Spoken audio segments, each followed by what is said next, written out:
Hey, good morning everyone. Welcome back to the channel. I hope that you're having a fantastic one out there. Thank you as always for clicking on the video in this very cold room that it is right now. I don't know what it is, but the rest of the house evenly heated, but for some reason this room is a little colder than usual and the weather outside isn't helping much. But regardless, today we're going to listen to a little Metheny. We're going to listen to this track 66. This is off the album From This Place, released in 2020. We're listening to this track because it was suggested and sponsored by Mark. Thank you so much for the recommendation. I appreciate the support as well. Greatly appreciate that. This album, we've listened to the track You Are quite a long time ago on the channel, and I actually have that track on my jazz playlist that I added from when we first listened to it. So we have a little bit of experience here, but just a little bit. Mark, you had said that in your comment, Pat knows everyone doesn't love bass and drum solos, so this is a masterclass in how to disguise them within the accompaniment. This is also an unusual record in that the orchestra was recorded last, which is not the norm. Which is kind of interesting because I don't know why, but whenever I think of, orchestral bits or symphonies that are involved in like a song or performing with a track or with a band, I always think of the symphony or I guess I should say the orchestra recording like after. I always thought of it that way, like the band does their song and then the orchestra comes in after, but who knows? Regardless, he says jazz guys tend to drift in their timing, which is true, but Pat's thinking was that he can make the orchestral part more interesting by composing their parts around a quartet. So let us go ahead and listen to this little experimentation. Hope that you guys are doing well. Let's go ahead and dive into it. We'll discuss it a little bit after. Here we go.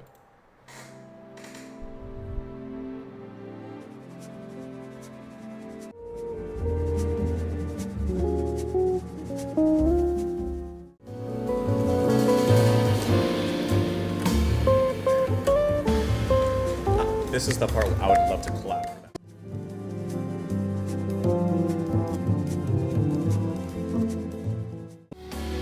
A lot of graceful fills in that drum.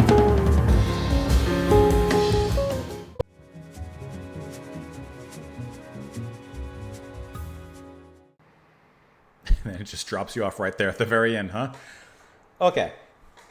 I'm not trying to be like overly poetic or like anything like that, but can I tell you that like certain tracks and pieces of music like this, especially with that really sensational ending,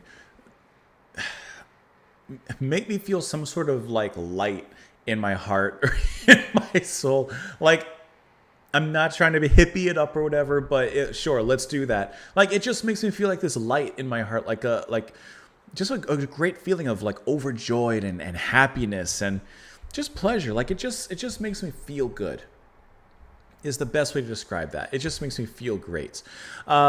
This was kind of similar. Obviously, it's the same album, to the sound of You Are, except You Are is very much a just constant build-up from the most middle. Bum, bum, bum, bum. It's just a build-up off that melody, straight soaring up. This track is more of a coursing river, a few more twists and turns, and yet in a certain way it still does build up, of course, to that extravagant ending, which is just phenomenal to listen to. That was really just pleasurable and satisfying to listen to. And I like how Pat in this song, like, yes, he does have his solo section naturally, but like he kind of, I would say to an extent, he really does share the spotlight properly and respectfully with the other musicians, especially the bass player and the drummer. That's going to be Antonio Sanchez on the drums, and then the bass performed by Linda Mejano. And I mean, Linda's sections are my favorite. Maybe I have a small bias because of the bass and being one of my favorite instruments, but just the gorgeous, mellow way that she was playing alongside with that orchestra was just, I'm not trying to be punny or whatever, but it's music to my ears. There is no other way to put it. Like the bass solo on its own, I would have already been sent off to heaven. But with the very gentle brushes with the orchestra, and the way that they played so subtly behind her in that specific section, it was just gorgeous to listen to. And there were so many melodies in there that were just pretty. I don't know if I've ever used the word pretty to describe music, even though I should use it more often, but I couldn't help but just feel like there was just this gorgeous like prettiness to some of the music, some of the way that the bass and the orchestra kind of intertangled with one another, and in a way that wasn't, you know, overcomplicated or anything. No, just very smoothly harmonizing and working in tandem with one another. Those melodies were just gorgeous to listen to.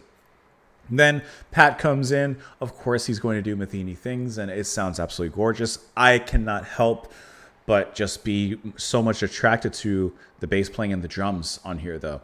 When Pat comes in on his section, I like how Antonio comes in and begins to add just a little flair to the drumming, just a little come up there.